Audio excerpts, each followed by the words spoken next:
नमस्ते गाइस, जय हिंद। क्या हाल है? सब सही चल रहा है। आज हम बात करेंगे हाइपरलूप के बारे में। हाइपरलूप एक नया मोड ऑफ ट्रांसपोर्ट है जो अब टेस्टिंग उनकी धीरे धीरे हो रही है एंड हाइपरलूप की उम्मीद है कि वो बहुत जल्दी जो है इंडिया में भी आएगा एंड कुछ और देशों में भी आएगा। इस वीडियो में मैं मेनली बात करूँगा कि क्या इंडिया में हाइपरलूप आना चाहिए, नहीं आना चाहिए, उसके एडवांटेज डिसएडवांटेजेस क्या होंगे। इस वीडियो में हम वो बात करेंगे। इससे पहले मैं आपको एक बहुत रफ आइडिया दे देता हूँ हाइपरलूप होता क्या है। एक रफ आइडिया आप लोग के लिए ये है कि एक पाइप की तरह एक ट्यूब बनाई जाती है जो पूरी तरीके से कवर्ड होती है। वो अंदर की जो उसकी दीवारें होती हैं वो मैग्नेट की होती हैं। ऐसे ही जो अंदर एक पॉड होता है वो पॉड जो है एक रेलवे के जो कोच होते हैं उसके जितना बड़ा होगा एंड एक पॉड में जो है 28 लोगों की कैपेसिटी होगी, 28 लोग उसमें बैठ सकते हैं। वो पॉड के जो चारों की जो दीवारें होंगी उसकी जो बाहरी हिस्सा होगा वो भी मैग्नेट होगा।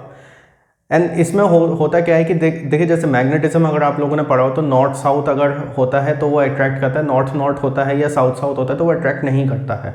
इसमें क्या है, इनमें ये लोग जो हैं पोल्स इनके जो है सेम रखेंगे ताकि वो अट्रैक्ट ना करे, एक दूसरे से चिपके ना। प्लस इसमें वैक्यूम ट्यूब्स लगाई जाती है ताकि जो बाहर की जो हवा है वो 90% हवा वो हटा सके। पॉड जो है हवा में ही होगा तो आप उसको आराम से ढकेल भी सकते हो। इसमें एक लीनियर मोटर लगाई जाएगी जिससे वो आगे पॉड को ढकेला जाएगा एंड इसमें जो स्पीड्स अचीव हो सकती हैं वो 1300 किलोमीटर्स पर आवर तक की स्पीड्स अचीव हो सकती हैं।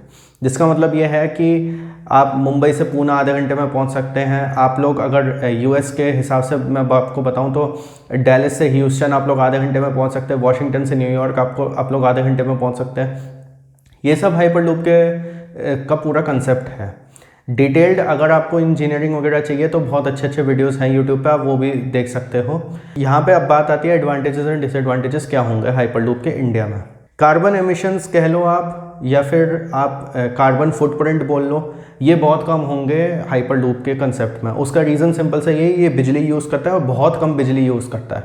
इसमें एक तो क्या होता है, फ्रिक्शन और एयर ड्रैग नहीं होता, और जब फ्रिक्शन और एयर ड्रैग नहीं होता तो आपकी कोई फ्यूल एफिशिएंसी का चक्कर नहीं, किसी और चीज़ का चक्कर नहीं, या कोई ज़्यादा एनर्जी लेने का चक्कर नहीं होता। जिसका मतलब ये होता है कि ये बहुत कम इलेक्ट्रिसिटी में आपका वर्क करेगा।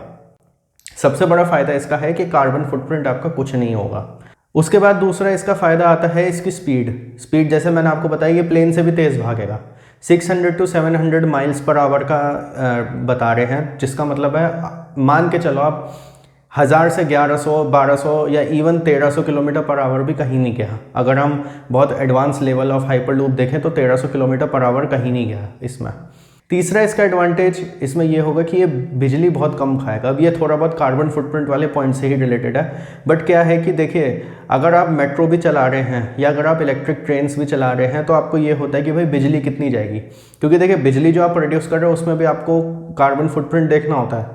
बट इसमें क्या है, इसमें बिजली बहुत कम यूज़ होती है एंड जब बिजली बहुत कम यूज़ होती है तो बेसिकली आपकी इलेक्ट्रिसिटी काफ़ी बचती है एंड जब इलेक्ट्रिसिटी आपकी बचेगी तो आप उस इलेक्ट्रिसिटी को हाउस होल्ड्स में या और इधर उधर जगह आप लोग यूज़ कर सकते हो।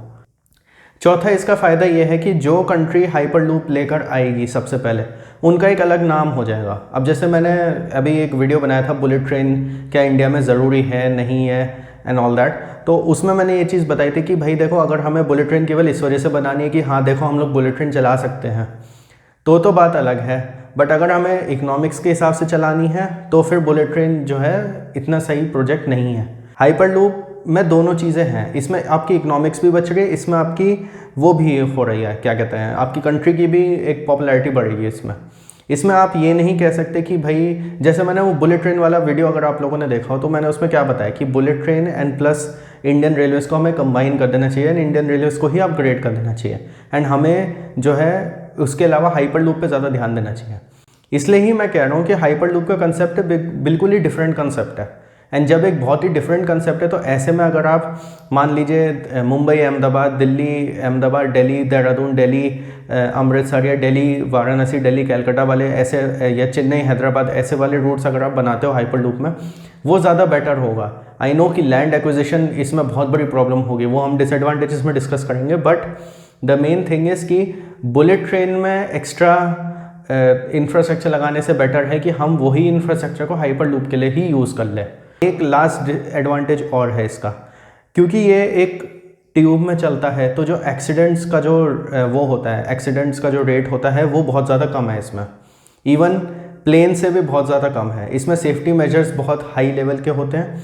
मैं ये नहीं कह रहा कि बिल्कुल ही इसमें कुछ नहीं हो सकता, भगवान ना करे कुछ भी ऐसा हो, बट होने को तो कुछ भी हो सकता है। बट द थिंग इज़ कि ये बहुत ज़्यादा सेफ़ है। एंड प्लस ट्रेन्स वगैरह में क्या होता है कि बहुत सारे आपके लोग जो हैं जानवर आ जाते हैं ट्रैक पे, या फिर लोग कभी कभी एक्सीडेंटली आ जाते हैं जिसकी वजह से उनकी डेथ वगैरह हो जाती है।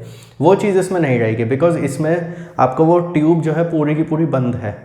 एंड प्लस आपका एक ये भी होता है कि जो इलेक्ट्रिसिटी वगैरह जो होता है, कभी कभी मैंने देखा है कि जो रेलवे के जो पोल्स होते हैं उसमें करंट वरंट की वजह से कुछ लोग मर जाते हैं ऑल दैट। इसकी जो इलेक्ट्रिसिटी भी होगी वो इलेक्ट्रिसिटी जो है ऑन द गो प्रोड्यूस करी जाएगी, क्योंकि जो ट्यूब्स होंगी उसमें ट्यूब्स में ही सोलर पैनल्स लगाए जाएंगे। तो इसमें ये फ़ायदे हो जाते हैं आपके, स्पीड भी फ़ायदा है आपका, बिजली का भी फ़ायदा है, बिजली प्रोड्यूस करने का भी फ़ायदा है क्योंकि आप सोलर एनर्जी से बिजली प्रोड्यूस कर रहे हो। कार्बन फुटप्रिंट आपका कम है, एक्सीडेंट्स आपके कम होंगे, एंड आपकी कंट्री का भी नाम होगा। अब बात आती है इसके डिसएडवांटेजेस क्या हो सकते हैं। डिसएडवांटेजेस सबसे बड़ा होगा लैंड एक्विजिशन। कोई भी आप मोड ऑफ ट्रांसपोर्ट बनाओ, when it comes to land based mode of transport, तो आपको लैंड एक्विजिशन चाहिए। अब मैंने आपसे बुलेट ट्रेन वाली बात करी है, वो मैंने इस वजह से करी है क्योंकि मैंने एक वीडियो बनाया था जिसमें मैंने बताया था कि बुलेट ट्रेन की जगह हम लोग को इंडियन रेलवेज ही अपग्रेड करनी चाहिए, उसमें हमारा लैंड एक्विजिशन बचेगा। मेरा ये सजेशन है और ये मेरा अपना पर्सनल ओपिनियन है, हो सकता है आप लोग एग्री करो या हो सकता है आप लोग डिसएग्री करो, जैसा भी हो आप मेरे को कमेंट्स में ज़रूर बताना। मेरा ये सजेशन है कि जो लैंड एक्विजिशन हम लोग बुलेट ट्रेन के लिए कर रहे हैं, हम लोग उस पर हाइपर लूप क्यों ना चलाएं। हम लोग उस पर हाइपर लूप चला सकते हैं। हम लोग जो है जो बुलेट ट्रेन में इन्वेस्टमेंट हो रहा है उससे तो हम इंडियन रेलवेज़ को अपग्रेड कर दें ताकि वो बुलेट ट्रेन के बराबरी के आ जाए। और जो लैंड एक्विजिशन हम लोगों ने बुलेट ट्रेन के लिए सोचा हुआ है उसमें हम लोग हाइपर लूप चलाते हैं। दूसरा, अब इसका सबसे बड़ा डिसएडवांटेज है कि इसकी एक्चुअल में जो कॉस्ट आती है ना इनिशियली बनाने की, वो बहुत ज़्यादा हाई है। एंड प्लस ये नई टेक्नोलॉजी है तो इसलिए और भी कॉस्ट हाई रहेगी। तीसरा इसका डिसएडवांटेज रहेगा कि डिफॉरेस्टेशन बहुत हो सकता है इस केस में, क्योंकि एक सबसे बड़ा डिसएडवांटेज जो हाइपर लूप का है वो ये है कि हाइपर लूप आपका एक सीधे स्ट्रेट लाइन में ही चल सकता है। हम लोग जब ट्रेन्स होती हैं या रोड्स होती हैं उनको हम हल्का सा बेंड वगैरह कर सकते हैं, हाइपर लूप को हम नहीं कर सकते, आपको उसको स्ट्रेट एक लाइन में ही चलाना पड़ेगा। एंड अगर आपको स्ट्रेट एक लाइन में चलाना है तो अगर भैया सामने बिल्डिंग आ गई तो या तो अंडरग्राउंड जाओ, या फिर अगर पेड़ पौधे आ गए तो उनको तोड़ो और फिर एलिवेटेड उधर से जाओ। तो इसमें डिफॉरेस्टेशन एंड प्लस बहुत चैलेंजिंग कंस्ट्रक्शन रह सकती है। इसमें कहीं कोई भी ऐसी जगह हो जहाँ पे पेड़ पौधे ज़्यादा हैं वहाँ पे आपको कुछ ना कुछ करना पड़ेगा। ये तीन मेन डिसएडवांटेजेस है। चौथा डिसएडवांटेज चैलेंजिंग कंस्ट्रक्शन, जैसे कि मैंने तीसरे पॉइंट में बताया, डिफॉरेस्टेशन केवल एक रीज़न नहीं है, बहुत चैलेंजिंग कंस्ट्रक्शन रहेगी इसमें अगर आपको सीधा एक लाइन में करनी है तो। अब आप मेरे को बताओ, दिल्ली से मुंबई अगर आप राजधानी से ट्रैवल करते हो तो क्या वो राजधानी बिल्कुल सीधा एक डायरेक्शन में जाती है, या क्या वो जा सकती है? नहीं जा सकती। इवन अगर आप दिल्ली से चंडीगढ़ भी जाओ तो भी आप सीधा एक डायरेक्शन में नहीं जा सकते हो। हाइपर लूप में सबसे बड़ी प्रॉब्लम यह है कि आपको एक ही डायरेक्शन में ट्रैवल करना पड़ेगा। तो ये कुछ एडवांटेजेस एंड डिसएडवांटेजेस थे हाइपर लूप के।